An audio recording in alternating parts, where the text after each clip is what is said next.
Sharing Hope. My name is Jamie George, and our guest today is Lauren Green. Lauren currently serves as Fox News Channel's chief religion correspondent based in the New York bureau. She joined Fox News in 1996. A couple of exciting things, and certainly for me, 2013, Lauren reported live from Rome on the election of Pope Francis. That had to be incredible, as well as the retirement of Pope Benedict XVI. Additionally, she's provided live coverage on the beatification of Pope John Paul II. That was in Rome as well, and Pope Benedict XVI's visit to the United States. From 88 to 93, she was a general assignment reporter out of St. Paul, Minnesota. And then Lauren served as a weekend news anchor and correspondent in Chicago, right, on WBBM-TV. Well, you know, so many great journalists from Chicago, right? The great city of Chicago. Midwest, right? Yeah.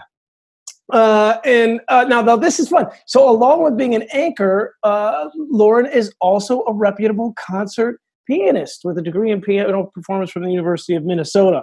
And you've covered some big things there too. The opening night of the Metropolitan Opera, the Van Cliburn International Piano Competition, and you released a solo or a debut album called Classic Beauty. So you're an artist as well. Well, my one and only CD was called Classic Beauty. Listen, my husband still has it on his iPod, so occasionally it comes up. And if your husband still listens to your art, that's a big deal. Yes. It's like, hey, did I record that? I think I did. Is that my piece you're listening to? I love that. Well, so many of my interviews have actually been with musicians and artists, so I love this. So along with out of Nashville, it's got to be. Yeah, it's everywhere. So question for you, how are you surviving the quarantine? Does this give you more time for your piano playing? Well, I'm really trying to be diligent about working from home and not trying to do anything else other than work from those hours of work. And so I try not to do anything like playing the piano, because when you play the piano, it's like, it's a long process and you're distracted. I can't really focus on work and play the piano at the same time. So it's better. I really have not done a lot of piano playing since I've been home, but I also have some physical issues that have come up in the last few years that have really sort of started to really hamper some of my playing, some physical issues with my right hand. So a neurological issue, as well as some kind of arthritis that has sort of creeped in, which is why I'm very glad that CD is out there, because I don't think I'll ever be able to play like that again. I can play some things, but not so much. So the answer is really no. I mean, I've really been probably vacuuming more than I've been doing. You start noticing things about your apartment. It's like, oh my gosh, I got 3 cats. So it's like, oh, I got 3 hairballs walking around. It's like, let me get that up right now. Oh, and you're in Manhattan, so you guys have been locked down for a while, right? Oh my goodness, yes. We are on the Upper West Side. I'm on the Upper West Side, and we have correspondents who are various places around the New York City area. And so when I do my lives, I will go to a location very near my apartment and meet a photographer there. And it's all about social distancing. He's got the microphone on a stand and I put the microphone on. I'm wearing my mask to the location. I do my scripts here at home. The producer is in her home or his home. And then we talk by phone and then it's like over and you're done. And, it's all by computer. Boy, we really have used the technology to its nth degree, because we've had to, So, I occasionally go out to the store. That's my one sort of excursion each day, because you just gotta get out. Yeah. And we talked about the quarantine poundage that's coming on everybody, and it's like, oh my goodness, even walking around the office, you burn a few calories, but you're just sitting at home. Right. That's about it. It's like my one walk in the apartment is to the kitchen, which is to eat some more food. Yeah, exactly. It's like it's lunch, right? No, snack time. Yeah, we were talking about that before the interview. Yeah, for sure. I totally relate to that. How is the morale? Like, do you find some people are they're figuring out a way through it? They're surviving. Do you have others that are really, really struggling? I mean, what's it like? My parents are in New York. What's it like for you? Yeah, and the folks surrounding. It's different in New York. I don't know what it's like in other parts of the country. But I know that for me, what I crave most is outdoor space. It's the one thing that I've really had a hard time with living in New York and being quarantined is that all of the things I looked forward to on the weekends to doing, I can't do. I mean, one of the things that New Yorkers love to do is go to restaurants and sit outside, have, their meal or a glass of wine or something. That's really what you kind of look forward to when the weather gets nice in New York, and those things aren't available. The other thing that's not available is, it's like you look forward to going to the Hamptons, right? So that's another thing that you look forward to. That's your outdoor space there. I mean, I don't have a place in the Hamptons. Let me just make sure that everybody knows that I do not have a place, but I have friends who do. And so I have a very dear friend, in fact, a very dear friend who I wrote about in my book, Lighthouse Faith. She's always opened her doors to my husband and I at her house, and she has this wonderful porch, and it's an old house. It's not one of these fancy Hamptons places with all the bells and whistles. It is just an old porch, and you sit out there and you just, you watch a rainstorm or something, and it's just so beautiful. These things aren't available to you. I mean, it's not like I'm craving to get on a plane and go someplace exotic. It's really just the simple things of being around friends, talking, of looking in their eyes in a sense that you're seeing their body language and all of those things. Yes. You can kind of do. Zoom is just not the same. Right. Is Central Park even open? Is that closed? Central Park is technically open. In fact, I went to Riverside. I live on Riverside Drive, so Riverside Park was open too. But you would not know that there was social distancing rules in New York City. The problem is that everybody's outside and all the kids are out of school, so all the kids are out there too. And so you wonder, but everybody's got their masks on. That's one thing that's very, very, very apparent, that everybody's got masks on, but it's very hard to stay 6 feet away from everybody all the time. It's so narrow. And then, I went into a little bodega on the Upper West Side here, and they want you, sorry about my computer's making all these noises. They want you to keep this distance, right? Well, you've got aisles in a bodega that's not more than 2 feet wide. And so, and there's no directional, like one way, whatever. And it's just, and you got the guys who are stocking the shelves, they're coming right by you. They're just too used to it. They're just over it. So you go, okay, hopefully this is, and wear my gloves. And, you just don't know. I mean, everybody's trying to, in the line, everybody's trying to stay 6 feet apart. But the aisles are so narrow in New York. We don't have mega grocery stores right in Manhattan. You just don't have them, so you have to wait outside in order to go in, to make sure there's not too many people going in. And this has been a cooler spring for you guys, hasn't it? Yeah, it has. Today and tomorrow's going to be a really warm day. It's the first day that I can remember in months that has been warm. It's been like 50s. Yeah, this part 40s, 50s. Today it's getting to the 60s. Tomorrow we're supposed to get into 80s. So that is going to be the real test, I think, here in New York. And everybody's going to be out at the park. I think Mayor de Blasio either threatened or trying to close down part of Central Park because they know that's where everybody's going to go. Oh, gotcha. Yeah.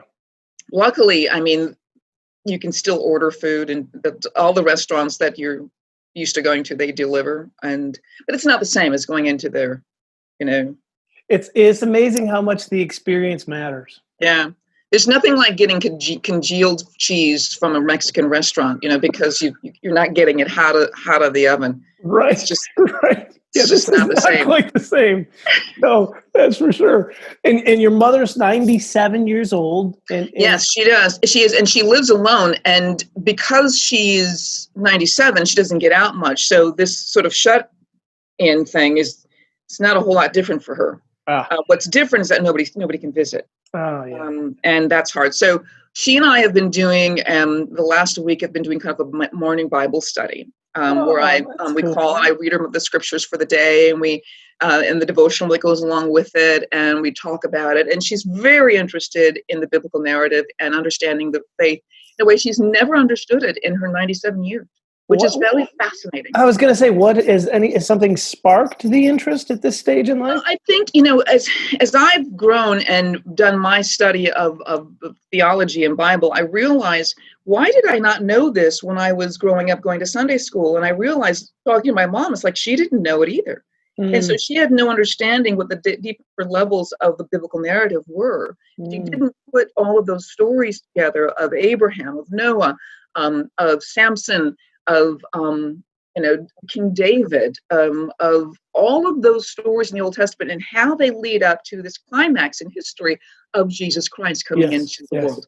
And then understanding the narrative of redemption that begins in Genesis and ends in Revelation, and understand all of these things. So as I'm telling her these details of the story of Joseph and his brothers and how that fits into the narrative, she goes, wow.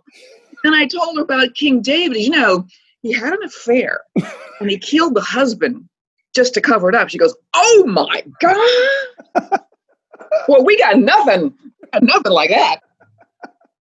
So it's just been fun to talk about the Bible. Really cool. And it's this whole world coming open to her. And doesn't it feel like we're in a time in history now? We have the benefit of hearing what's happening, with a Google search, what's happening archaeologically, and then listening to so many even interfaith dialogues. I love listening to Jewish rabbis talk about, hey, here's what you people don't know about the context of which the story is being written. Right. I feel the same way. I grew up in a Christian household. And I feel like I'm learning aspects and the nuances of these stories like never before because I'm understanding the culture in which they were written. That's a game changer. I was just listening to a sermon today, and as you were bringing that up, and that he brought out the things that one of the two things that that people object to about the Bible. If you're secular, if you're not a Christian, what people object to, and they read the Bible, and they said, I just can't understand these things. Is polygamy and primogeniture. I think that's what I think that's primogeniture. Anyway, it's polygamy, which means multiple wives, and then the idea that the firstborn son gets everything. Mm-hmm. And so the pastor was talking about this Jewish scholar who wrote a book about a biblical narrative and how to really understand it. The Bible doesn't always mean what it says it means. I mean, the Bible doesn't always say what you think it says. Right. The fact that there's polygamy in the Bible does not mean that God is endorsing it. If you look at everything, every situation of polygamy in the Bible, it usually ends up pretty bad. And there's always a conflict. There's always an issue. I mean, look at, Jacob and his 12 sons. I mean, they try to kill Joseph, and you look at Abraham, he tried, he had, Abraham, he didn't actually marry Hagar, but the idea that polygamy is there does not mean that God is endorsing it. There's a difference between description and prescription. Right. The idea of primogeniture, the idea that the oldest son gets everything. Well, that's a cultural part of that history. But if you look at the history in the Bible, you can see where God always chooses the younger son, not the older one, right? Yes. It's Jacob, not Esau. Right. It's David, not his older siblings. So in everything, God is really just turning around what we think God wants, or which is the natural part. And so you've got to read the Bible, understanding what the culture of the time really was like.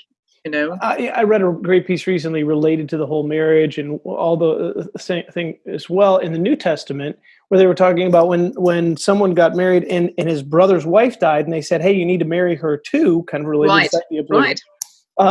What was the purpose behind it? And they're going, well, if he didn't marry her, she could wind up a prostitute, or she could wind up a widow begging on the street. Right. And so in this case, he's actually looking out for her. It was to protect her. To protect, these are some of the subtle nuances where we just take a Western lens, often very American lens, stick it on the thing and go, hey, I don't think it should be like that, Really great book that is just out and Abdu Murray and Ravi Zacharias, who we know is suffering now, and he's very close to in ill health.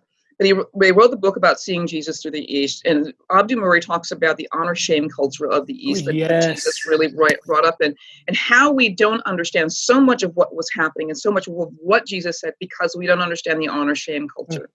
And people from the East really do get it. Yeah, and we're hung up on right, wrong. It's that very Platonic right, wrong. Right. And the thing is, too, the Sadducees, when you talk about this whole thing, because, the Sadducees actually approached Jesus and said, well, Moses said, the husband dies and the other brother has to marry him. So they did this whole, legal thing with him, challenging him, saying, well, they have 7 brothers and they all died, and whose wife would she be in heaven? because the Sadducees didn't believe in resurrection, so they didn't understand. Right. So Jesus understands what they're trying to say. He says, "No, you're wrong. You got to read the Bible. You actually say what." But I mean, the idea is that there's always a subtext to the questions and a challenging to the questions. And what Abdu brought out is says the reason why they challenge them is that there's usually two people on the stage in a cultural moment, and they each try to silence the other with their argument back and forth. And an honor shame culture would have known that, would have seen what they were doing. And we don't get that. Great point. That's such a great point. Yeah. My son said, I have twin 24-year-old boys, and one of my sons said to me about a week ago, he said, "Dad, I heard a great thing about tyranny recently." He said, the definition of tyranny is the removal of nuance. I'd never heard it. Very interesting. Yeah. I've never heard that. Me neither. And I was like, removal of nuance. Because as soon as you take away the subtext, or as soon as you take away the nuance, and you just put it all out and make your blanket statement, it's when you become the quote expert and the judge. And the problem is nothing is really ever that clean. Nothing is really ever terms of black and white. And I use that phrase cautiously because people will say, well, there are no absolutes. Well, there are absolutes. But the idea that you and I are sin-based is offensive to a lot of people. That people are sin-based.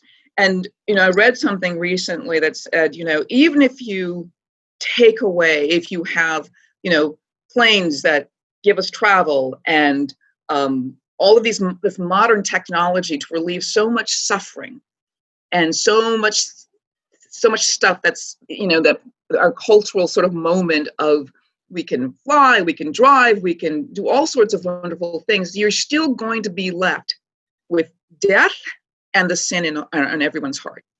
We're going to still be left with those two things that no science and no modern technology and intervention and invention is going to take away. Now you still got to deal with that. Yes. And so the idea that tyranny is absence of nuance, lets us understand that we are in this position. The reason why we have this sin base is that because we put ourselves in the position of God.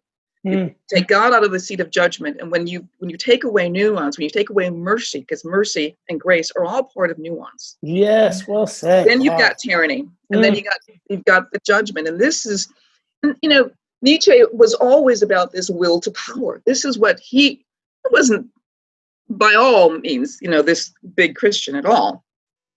But he understood people. He understood our nature, this will to power. Once you take away nuance and grace and mercy, tyranny becomes the tool of all of us. And judgment, I don't have to like you. You now are not just telling a little lie, you're a liar. And don't you find in journalism, dehumanizing comes pretty quick after that? Just terminology that removes the dignity of humanity? There are so many times where I've really just tried to just get the nuance into the story because it's so important to understand the context. Yes. And especially when you're talking in religious terms, why did this person do this? Or why did he not do this? Why is this important to a Catholic and not important to a Protestant? And it's in a minute 30 or less, it's really hard to get the nuance in. So the whole training of using active verbs is really important. You learn that lesson when you're trying to really tell a story that has pathos and understanding, and so people can get it. That has to be so challenging as a storyteller to be able to try and convey that in a minute and 30. I mean, good heavens. Luckily, we use pictures. You do have the benefit of that. Yes. We use pictures. Yes. And you know what? A picture's worth 1,000 words. So there we go. It truly is. Oh, gosh. Let the pictures speak for you. Yeah. Well, I have been asking everybody this in all my interviews. Question for you, because of the level of uncertainty we're all feeling. And we're all at one level where we've got questions. Is this going to go on? Is it going to happen again in the fall? And economically? And what about my health? And all these things. Right. Can you go back to a season in your story where you faced an uncertainty like this, maybe the circumstances were this, but you felt that same kind of energy, like there's just a high level of uncertainty, and you made it through. Like, how did you make it through, and how are you changed because of it? Is there a season in your life you can recall? Probably several, but I mean, I think that the one thing that every New Yorker can speak to who's been here for as long as I have been, which is nearly 24 years, is 9/11. I mean, there's such a sense of uncertainty, of the disabling kind of uncertainty, and a sense that something happened so momentous, and you're telling yourself, I don't want to believe this is happening. Is it going to be as bad as we think it's going to be? And please, get us through this. I think that's the only thing that a New Yorker could relate to on a larger level. And certainly now, under this coronavirus, we have lost multiple times people who have died in 9/11. And I think that's putting it in perspective. Yeah, granted, it was in one area, and it's a little different when it's all over the city, because you've got, 8 million people in the city. But it's still probably the arc of disabling kind of, the arc of disruption is much longer, right? Now, 9/11 was that one event, and then the after stuff, right? This is just, when will it end? When will it end? And I think also it's because of the rest of the country and the rest of the world is kind of with us on this. But that, I think, is probably the one thing we can relate to. This is another 9/11, but just on a whole different kind of scale. So when you went through 9/11, how did you get through it? And how did you change as a person?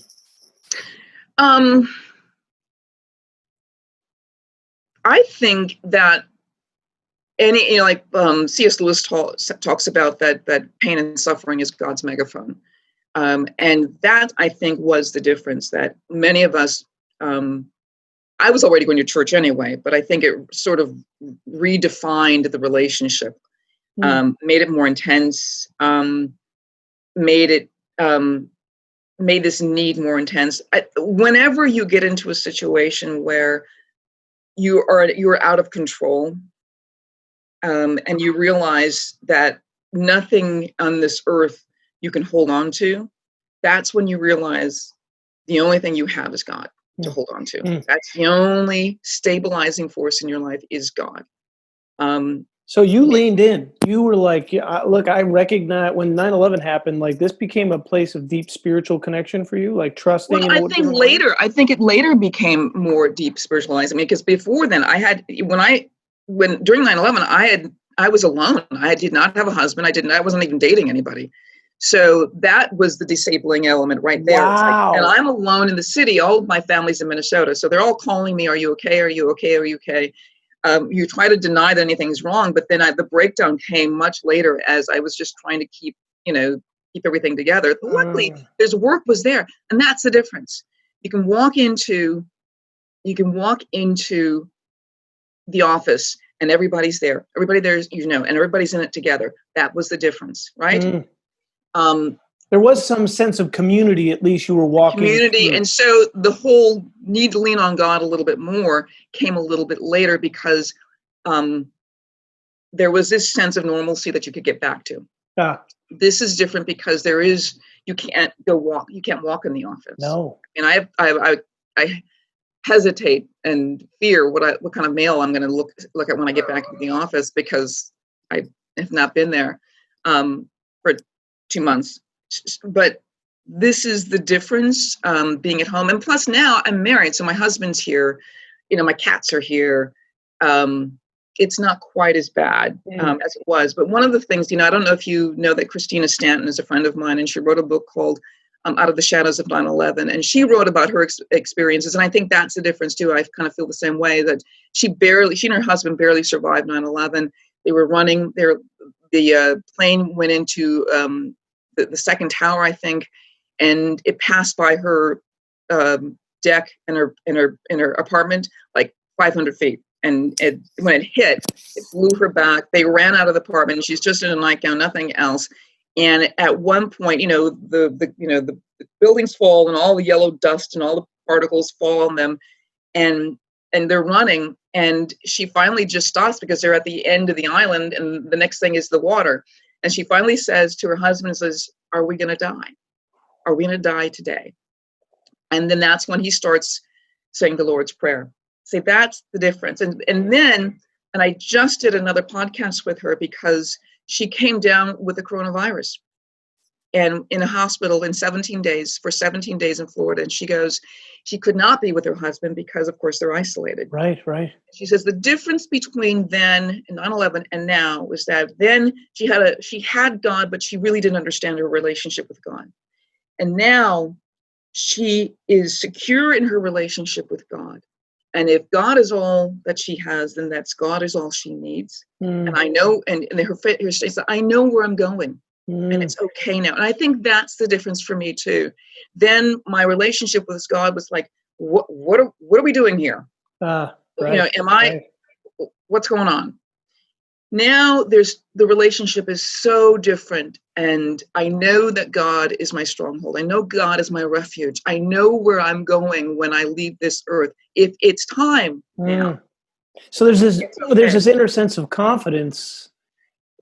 And would you say to folks who, let's say folks are in your position, like back in the 9/11 experience, if they go, hey, I'm in that space you were talking about, Lauren, where I'm kind of in the thing with God, like, hey, what are we doing here? I'm there. Yeah. As they move forward into the unknown, you say, hey, now's the time. Like, lean in, do the work, create some spiritual practices, because that's where the confidence comes from. Like, it really is a relational thing. Like, it is so relational. And one of the things that ministers talk about, and multiple ministers, they talk about do the work now when times are good, do the Bible reading, do the prayer, do the, devotionals, all of those things, get into a community, because you don't know when you're going to need that stuff. When the hard times come, and they do, then you have to go into autopilot and almost say, God, you are my refuge. You are my present help and strength. I will not fear the mountains to give way. You have to go into mode. There's a great movie my husband and I watched the other night. It's called The Captain. It's a Chinese movie. Had to read the subtitles. I'd never heard of it, never seen it, but it's about this captain of an airline, a passenger plane, that navigates the plane after the windshield cracks and everything goes away. What they showed in that movie is how routine everything was for the flight attendants, for the pilots, for everybody who was responsible for getting those passengers from point A to point B, right? And even one of the flight attendants, commenting, we always do this, but, we never need it. Well, it's a good thing we never need it. And all of a sudden, everything they had been trained to do, they needed right at that moment.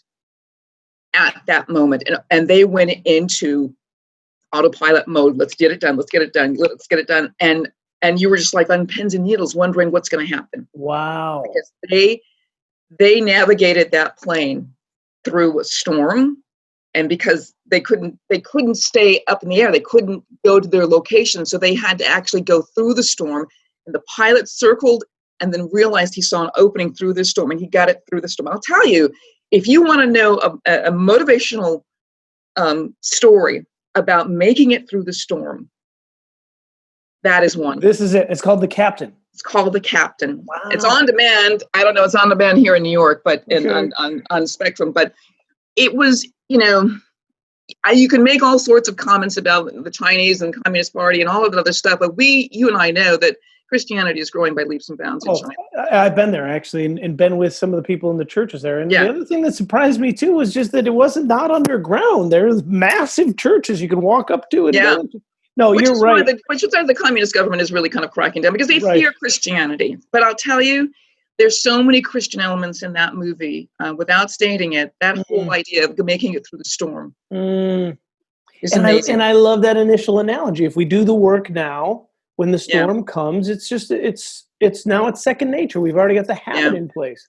And you realize, but when these things come, it's also a time to push the roots further down into the water table of God's love, of God's strength.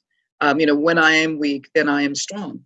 It is realizing that you're not in control. And a person of faith, a Christian, understands that they're not in control. Yeah. But sometimes we have to be reminded Yeah. You know, We need it desperately all the time. So, Yeah. so question for you: when this thing finally lifts, we're believing it's going to, personally and professionally, what are you looking forward to most? I don't know. I think I'm just looking forward to seeing my colleagues again. I think that would be nice. We watch each other on the Zoom editorial meetings in the morning. Some people like to be on camera, some people don't. So and I'm not seeing everybody. And looking forward to going to church, looking forward to worshiping and singing hymns and being with my church community. I think that is something I'm looking forward to. And who knows when that will get back to normal, because, that's what we talk about all the time is when are they going to get back, and when are we going to get back to the level where we, knew before, or are we going to have a new normal? Mm-hmm. We just don't know. I think just being out and being able to enjoy good weather here in New York, it's the one thing that we look forward to is that good weather and walking around and eating outside and enjoying each other. But I think the main thing is just to be thankful. We're going to be thankful no matter what. We're going to be thankful in quarantine. We're going to be thankful when we get out of quarantine. We're going to be thankful. We're going to be thankful. Yeah. Amen. Beautiful. Well, that's a pretty great way to close. Before we do, though, you mentioned a book. Did you just recently write and release a book as well? In 2015, was it 5 years ago? No, 2000. It was 3 years ago. I think. No, I can't remember. It's called Lighthouse Faith. God is a living reality in a world immersed in fog. And and it's so much. It had been 10 years in the making, and I've been trying to write another book after that. But Lighthouse Faith, it was really the long road, really from 9/11 to releasing the book. I think a lot of those thoughts came right after 9/11, although I really don't relate it to that. I think a lot of them were swimming around before that. But it's the idea that the lighthouse is very much positioned like the Ten Commandments. The light at the top is the Lord, who says, I am the Lord your God, you shall have no other gods before me. And the Ten Commandments are really structured like a lighthouse. You can't violate commandments 2 through 10 without first violating number 1. You can't without first putting something before God. And so here you've got a structure that is really built like a lighthouse, where everything relates to the light first, and then to everything else in the structure. And that's how we are made. That's how the world is made. That's sort of God's, logo on everything. There is this structure of hierarchy that is embedded in the world, whether we acknowledge it or not. Yeah. Beautiful. If somebody wanted to pick up the book, can they like Amazon? Yeah, you can. I think it's still available on Amazon and Barnes and Noble. I think you can probably still get copies. Yeah, absolutely. Please, yes. Please, yes. And how about that piano CD? Is that out there somewhere too? That never got picked up by an actual publisher, an actual record company thing. And we've been trying to get it on iTunes for so long to see if we can just get people about it. It's like, try to get it on iTunes, but I think they only want to take things that are. We'll have to see. Somebody can tell me how I can get it on iTunes. Someone who's listening right now. Somebody who's listening in maybe Nashville. Yes, there's Spotify might be even easier. Listen. I'll send it to whoever who can do it for me, because I need to get. And anybody who helps me has got to be under 30 in order to get everything on the internet or whatever. Because I don't understand. It's like, I've employed all my nieces and nephews to try to get something going on there. I have no idea. Totally. Do it with my kids all the time. No question. Yeah. Can you fix this for me, please? Lauren, if people want to just kind of keep up with you and your world and what you're doing, is there a website, or is there just follow you on Fox? What's the way to just follow me on Fox. I am not a social media hound. And I have to say that's one of my greatest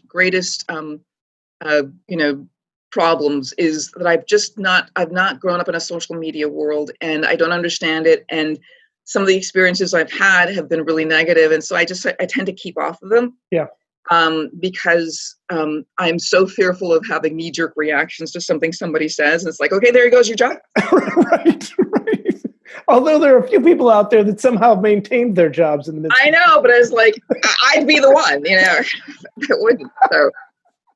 So that's it. So it's like, it's always the juicy, negative stuff that always gets the play, right? Rather than I think you're wonderful. That's really great. Nobody pays attention. I love your CD. Yeah, right. I love your. The minute you lose it for that half a second is the thing that you will be remembered for Yes. for the rest of your life. That is the truth. Yes. Well, good. They can look for you on Fox News. And Yes. yes. And check out the podcast too, because we have a wonderful podcast. It's Lighthouse Faith podcast. Oh, good. Okay, say that again. And a lot of wonderful things. In fact, I did a podcast with Abdu Murray about the seeing Jesus through the East. Also, a few months ago, I did one a podcast with Ravi Zacharias, and I think we'll probably promote that again, just because we could not get him on for the other one. Okay. But a lot of different things that are coming up in the podcast, and I have a wide variety of stuff on the podcast. Sometimes it's science, religion, sometimes it's theology, sometimes it's just culture or something like that. Next week I'm going to be. That's not. The one that actually got posted today was about end times. It's coronavirus part of the end times. I talked to Dr. Marcia Hitchcock. Next Friday, we're going to talk with Dr. Tim Keller about this poll that says, 1 in 5, people don't know what their purpose in life is. They don't know they're supposed to glorify God. Most people just don't know. Only 1 in 5 people actually knows that. So yes. I want to talk to him because he's very, he's very acerbic about, the ideas of, who God is and why we already know that God exists, even though many of us deny it. Yeah, I love him. So tell me the name of the podcast one more time. It's Lighthouse Faith Podcast. And it's actually, you can find it on foxnews.com. It's the same title as the book. So it's Lighthouse Faith. Okay, good. Easy. Wonderful. Great. Thank you. Lauren, so great to meet you and so enjoyed the time. And just prayers that you get to come out and get out soon. I hope so. You too as well, although you look great now. Thank you. I am enjoying Nashville. Yeah, Nashville, it's a little looser down here in the South. Yeah, no tie. It's okay. I have a feeling you never wear a tie anyway, right? No, you're right. Absolutely. Yeah, weddings and funerals. That's about the only time a tie shows. Oh, okay. Well, so enjoyed the time. Great to meet you. Thank you so much. It's been my pleasure. Have a blessed day. Stay safe. Take care.